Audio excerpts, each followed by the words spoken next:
করে বলে দিতে চাই, ভারতের যারা সেপারেটিস্ট আছে বাংলাদেশে আমরা তাদেরকে আশ্রয় প্রশ্রয় দিয়ে যে সেভেন সিস্টার রয়েছে সেটাকে বাংলাদেশ থেকে ভারত থেকে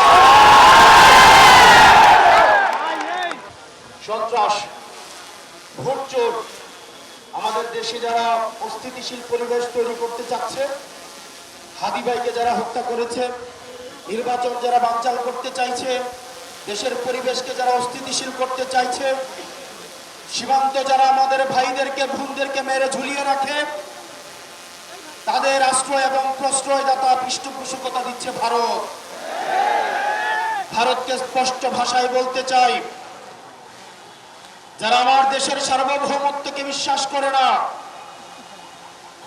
যারা আমার দেশের সম্ভাবনাকে বিশ্বাস করে না, যারা ভোটাধিকারকে বিশ্বাস করে না, মানবাধিকারকে বিশ্বাস করে না, যারা এই দেশের সন্তানদেরকে বিশ্বাস করে না, আপনারা যেহেতু তাদেরকে আশ্রয় প্রশ্রয় দিচ্ছেন, কত স্পষ্ট করে বলে দিতে চাই, ভারতের যারা সেপারেটিস্ট আছে বাংলাদেশে আমরা তাদেরকে মোনালিসা হেভি ফ্লো 15 পিস প্যাকেটের সাথে 8 পিসের একটি প্যাকেট একদম ফ্রি।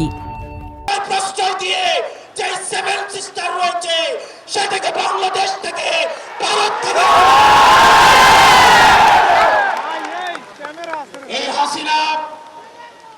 হাসিনার পৃষ্ঠপোষক স্পষ্ট ভাষায় দিনের আলোর মতো স্পষ্ট স্বচ্ছ, তাদেরকে ভারত অর্থ দিয়ে, তাদেরকে অস্ত্র দিয়ে, ট্রেনিং দিয়ে বাংলাদেশের বিরুদ্ধে তাদেরকে দাঁড় করিয়ে দিচ্ছে। আমাদের ভারতের বিরুদ্ধে একটি পার্শ্ববর্তী দেশ বলার কোন সুযোগ নাই। আপনার জবানে স্পষ্ট করতে হবে, এই বাংলাদেশকে ভারত একটা ফিলিস্তিন বানাইতে চায়। আমাদেরকে সবাইকে ঐক্যবদ্ধ হতে হবে, ক্ষমতার জন্য, গদির জন্য, আমাদের আরেকটা ইউনিট আসছে।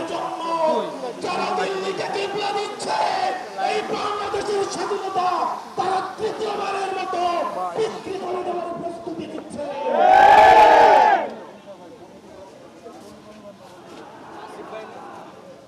মুক্তিকামী জনতা, আপনার আমার মৃত্যু এই নির্বাচন কমিশনের কাছে কেবলমাত্র একটি সংখ্যা। বলে হাদির মৃত্যু নাকি একটি বিচ্ছিন্ন ঘটনা।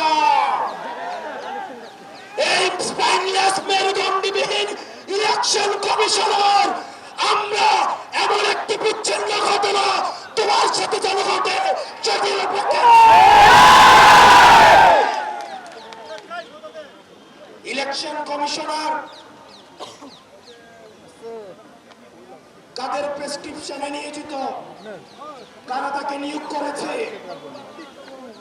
এরকম ইলেকশন কমিশন আজকে যদি চলে যায়, যে লাইন ধর্মী ইলেকশন কমিশন হওয়ার জন্য শাহবাগ থেকে শহীদ মিনার পর্যন্ত